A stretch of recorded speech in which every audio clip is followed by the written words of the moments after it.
Ya, Assalamualaikum warahmatullahi wabarakatuh. Kami akan mempresentasikan hasil kerja kelompok kami yang berjudul Akhlak Sesama Manusia. Yang pertama-tama, saya akan memperkenalkan anggota kelompok saya. Yang pertama ada Andrean Dwi Julian, yang kedua ada Edi Wiono, dan yang ketiga ada Yoga Wahyu Prabowo, yang keempat ada Muhammad Fadlan Al-Falak, dan yang kelima ada Dimas Nugraha Putra. Selanjutnya akan dibacakan oleh Andre. Baiklah, saya akan membacakan slide pertama, yaitu pentingnya akhlak dalam Islam. Akhlak memiliki posisi yang sangat penting dalam Islam karena merupakan cerminan dari keimanan seseorang. Islam tidak hanya mengatur hubungan manusia dengan Allah, tetapi juga hubungan antar sesama. Akhlak yang baik menciptakan kedamaian, kasih sayang, dan keharmonisan dalam masyarakat. Rasulullah SAW diutus untuk menyempurnakan akhlak yang mulia yang menunjukkan bahwa akhlak adalah inti dari ajaran Islam. Dengan akhlak yang baik, seorang muslim akan dihormati, dipercaya, dan membawa manfaat bagi lingkungan sekitarnya. Sekian dari saya. Lanjut. Selanjutnya, penting akhlak sesama manusia dalam Islam. Dalam Islam, akhlak terhadap sesama manusia memiliki kedudukan yang sangat penting karena mencerminkan kualitas iman seseorang dan menjadi bagian dari ibadah itu sendiri. Rasulullah Shallallahu Alaihi Wasallam diutus untuk menyempurnakan akhlak mulia yang mencakup sikap jujur, sabar, menghormati, menepati janji, dan tidak menyakiti orang lain. Akhlak yang baik menciptakan hubungan sosial yang harmonis, memperkuat persaudaraan, dan menjadi dakwah yang efektif di tengah masyarakat. Sebaliknya, akhlak buruk dapat merusak amal ibadah, menimbulkan permusuhan, serta mencemarkan nama baik Islam. Oleh karena itu, menjaga akhlak sesama manusia bukan hanya keharusan sosial, tetapi juga tanggung jawab keimanan yang besar dalam ajaran Islam.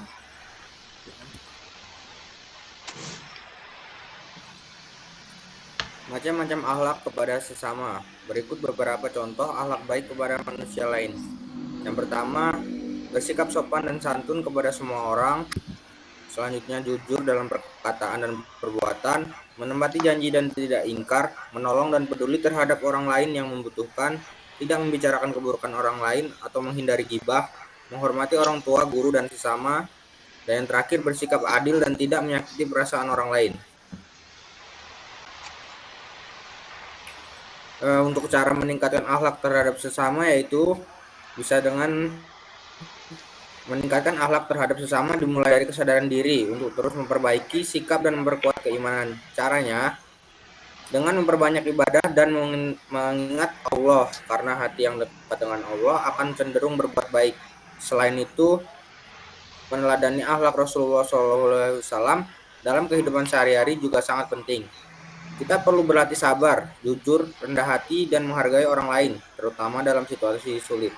Berteman dengan orang-orang yang berakhlak baik dan menerima nasihat dengan lapang dada juga akan membantu membentuk karakter yang lebih mulia.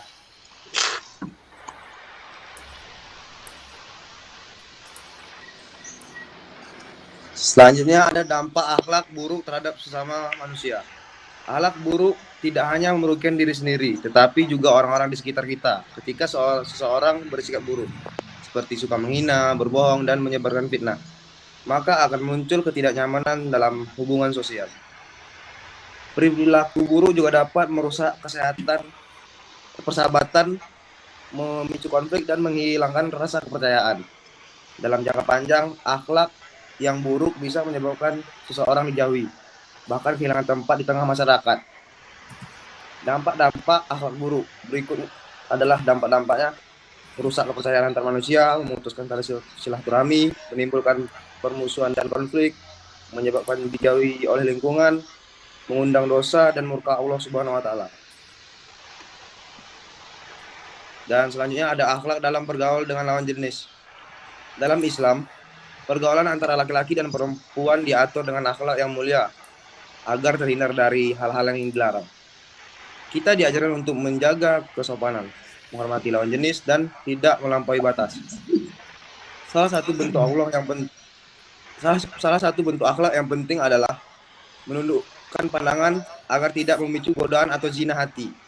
Selain itu, kita juga harus menghindari berduaan atau khalwat dengan lawan jenis di tempat sepi, serta menjaga cara berpakaian agar sopan dan sesuai syariat.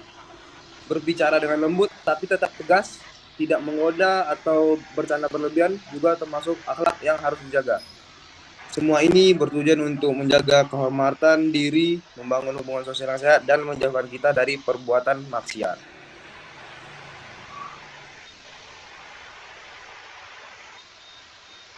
Oke, selanjutnya kesimpulan dari akhlak sesama manusia.